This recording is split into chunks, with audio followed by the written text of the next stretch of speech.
मेरी ज़िंदगी की एक ऐसी दास्तान जो रोज़ मेरी रूह को घायल करती है। औलाद की खुशी से वंचित होने के बावजूद मैं एक खूबसूरत ज़िंदगी गुजार रही थी। लक्ष्य मेरे पति, मेरा मान और मेरी ज़िंदगी थे। औलाद ना होने का ताना मुझे लक्ष्य ने कभी नहीं दिया था। दीदी, मुझे अपनी फ्रेंड के घर जाना है। लक्ष्य भाई छोड़ देंगे ना? मेरी छोटी बहन आदिति ने मुझसे पूछा, क्यों नहीं छोड़ेंगे? लक्ष्य ने कहा, मेरी क्या मजाल कि होम मिनिस्टर के आगे मैं कुछ बोल सकूं और किसी आदेश के खिलाफ जा सकूं। अच्छा अदिति, वापस लक्ष्य के साथ आओगी या फिर ऑटो करके वापस आ जाओगी? दीदी, जीजा जी किस लिए हैं? अदिति ने हंसते हुए कहा। लक्ष्य ने कहा कि जीजा जी ड्राइवर, माली, बॉडीगार्ड, यूं समझो जीजा जी नहीं है, एक ऐसा एनिमेशन करेक्टर है जिसे आप जब चाहें अपने मनपसंद करेक्टर में ढाल लें।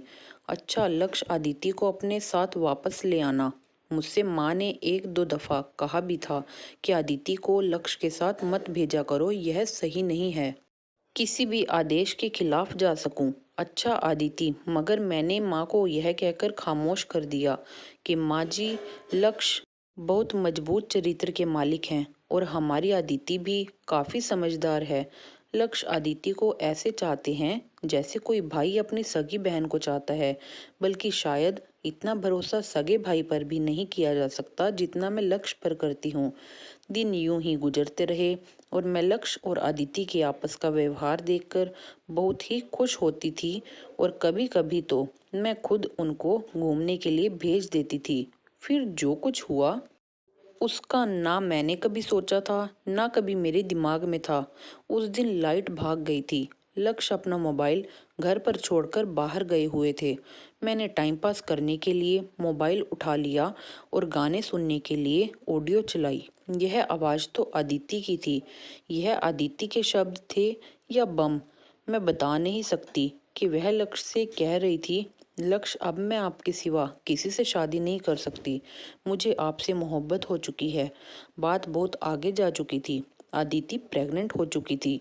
व्हाट्सएप पर देखा तो सारी चैट डिलीट थी। यह ऑडियो शायद मोबाइल की गैलरी में से डिलीट करना लक्ष्य भूल गया था। उन्होंने मेरे भरोसे को कैसी ठेस पहुंचाई। लक्ष्य जब घर पहुंचा तो मैंने यह ऑडियो उसके सामने रख दी। लक्ष्य ने साफ शब्दों में मुझसे कहा, अच्छा हुआ तुम्हें पता चल गया है। मैं भी सही मौका देखकर तुम्हें बताने ही वाला था। देखो, मैं और अदिति एक दूसरे को चाहते हैं और एक दूसरे से प्यार करते हैं। लक्ष्य, क्या तुम मुझे तलाक दे दोगे? मैंने फटी आंखों से लक्ष्य से पूछा। हाँ, क्यों नहीं, तलाक तो जरूर दूंगा। यह सुनकर मैं फूट फूट कर रोने लगी।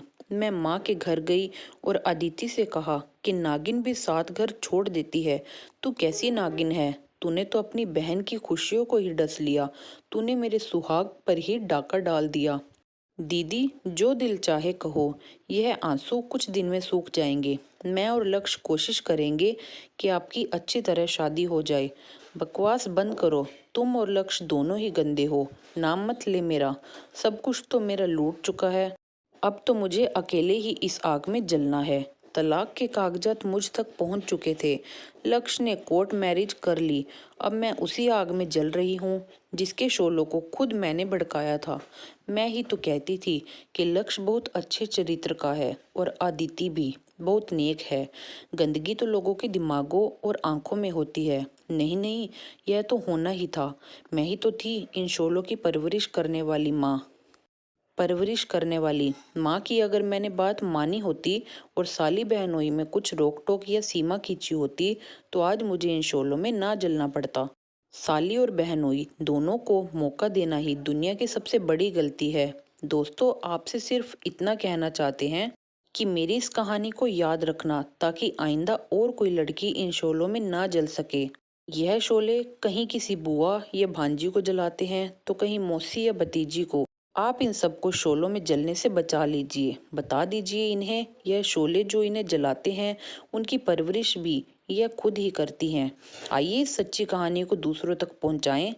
क्या पता दोस्तों, कोई और लड़की इन शोलों में जलने से बच जाए। तो दोस्तों ये थी हमारी आज की कहानी। उम्मीद करते हैं कि आपको हमारी आज की कहानी ज़रूर पसंद आई होगी। अगर आपको हमारी आज की कहानी पसंद आई हो तो हमारी वीडियो को लाइक कीजिएगा।